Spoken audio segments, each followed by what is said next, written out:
Assalamualaikum warahmatullahi wabarakatuh. Apa kabar anak-anak ustazah semua? Sehat? Alhamdulillah. Baik, ayo ketua kelas disiapkan dulu ya.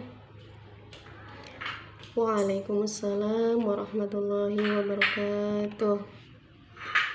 Baik, sebelum kita memulai pelajaran hari ini, alangkah baiknya kita membaca Asmaul Husna dulu ya. Wahid, isnani, salasah.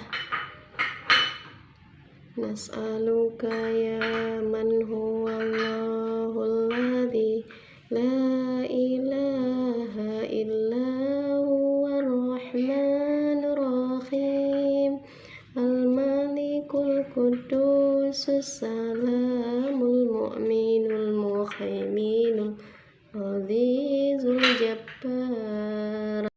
Karena kita sudah selesai membaca Asmaul Husna, sekarang ustazah mau mengabsen dulu ya. Dali Farahayu, Intan, Isnaini, Pina Mazida.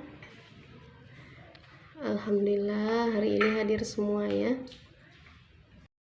Baik, sebelum ustazah melanjutkan materi kita hari ini, alangkah baiknya kita ulang materi kita yang di minggu yang lalu ya. Adapun pembahasan kita minggu yang lalu yaitu tentang sholat jenazah. Sholat jenazah itu hukumnya adalah fardu kifayah ya. Jadi ustazah pengen mendengar dari anak ustazah apa yang dimaksud dengan fardu kifayah, nak? Ya, betul. Kemudian bagi mayit laki-laki dan perempuan itu kain kafannya berbeda. Kalau bagi mayit laki-laki kain kafannya itu berapa, nak? Betul. Kalau bagi perempuan berapa? Ya, betul. Jadi itu dia pembahasan kita minggu yang lalu ya. Alhamdulillah anak-anak ustazah masih baik. Untuk pembahasan kita hari ini yaitu tentang kurban ya. Adapun tujuan mempelajari kurban ini adalah yaitu agar anak-anak ustazah semua paham bagaimana sih yang dimaksud dengan berkurban dan bagaimana tata cara berkurban, begitu juga dengan pelaksanaan kurban. Kemudian kurban itu berasal dari kata kuroba, artinya dekat.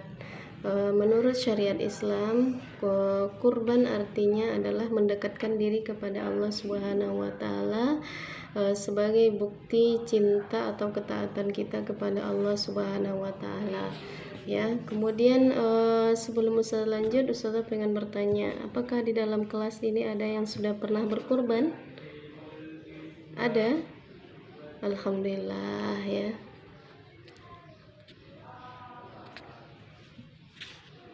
Dan kemudian kurban itu dilaksanakan pada hari-hari tertentu, yaitu pada bulan Zulhijjah, hari ke-10, 11, 12 dan 13 Zulhijjah. Selain dari hari tersebut tidak diperbolehkan untuk melaksanakan kurban ya. Kemudian baik, di dalam kelas ini apakah ada yang tahu asal mulanya berkurban? Ada, nak? Baik, kalau belum tahu, ustazah ceritakan sedikit ya tentang asal mulanya berkurban.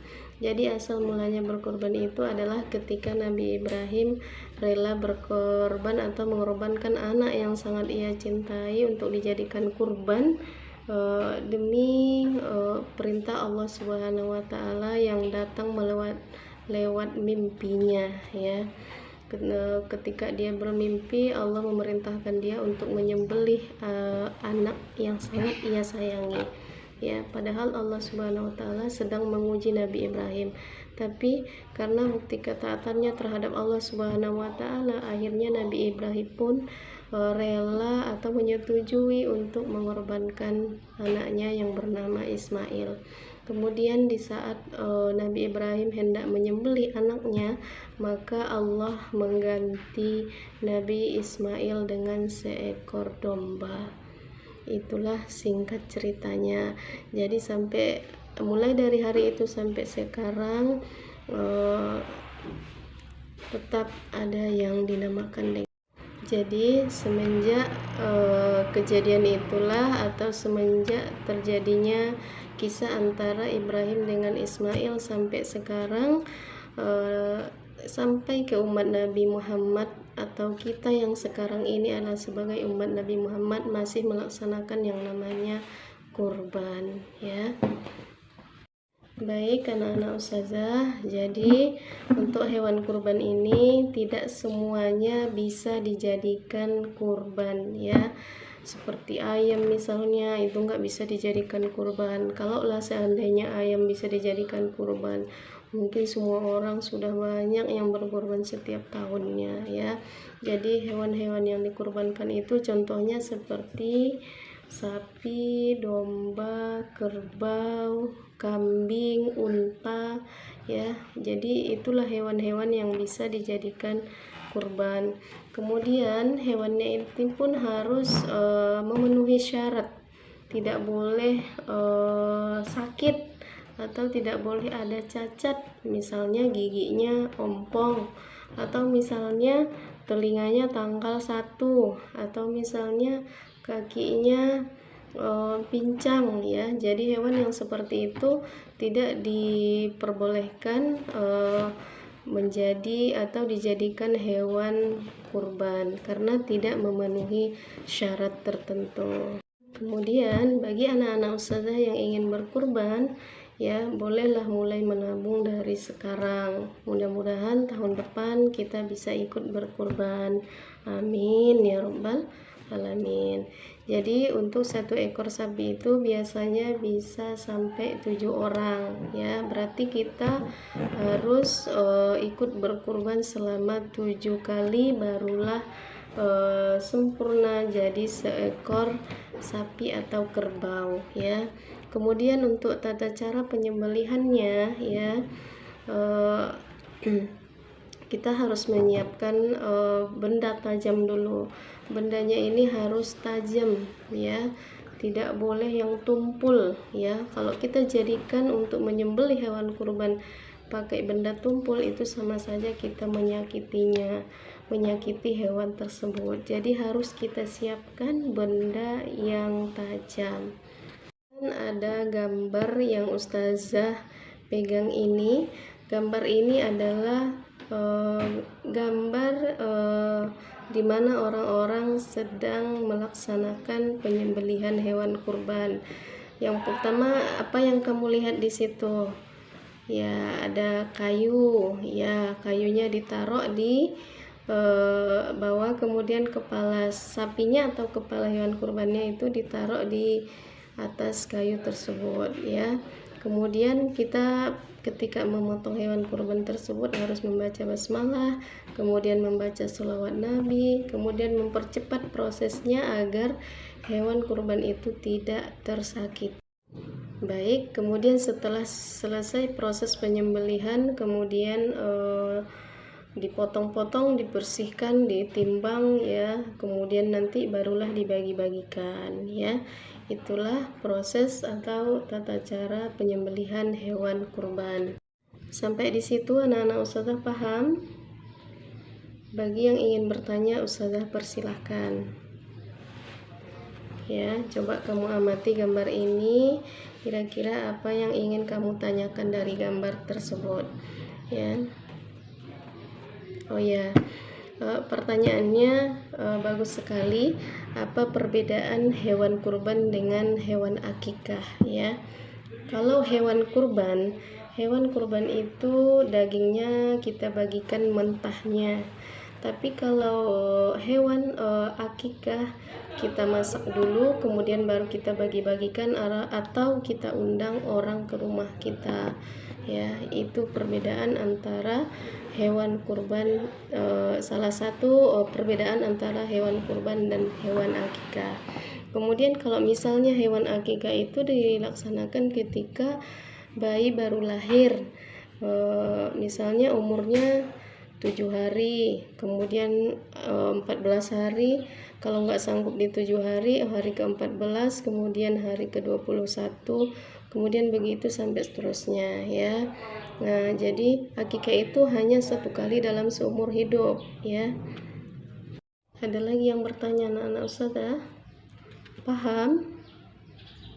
Alhamdulillah ya. Baik, nanti akan Ustazah kasih tugas kelompok ya.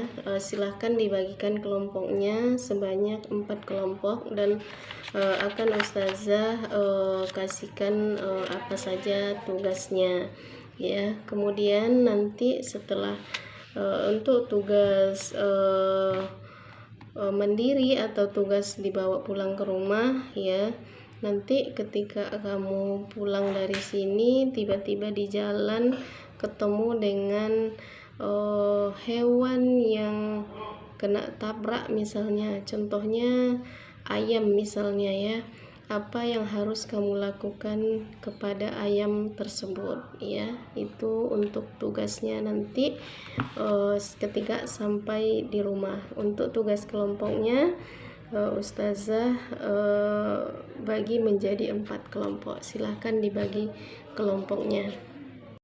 Baik, itulah kira-kira pembahasan kita pada hari ini, yaitu tentang kurban.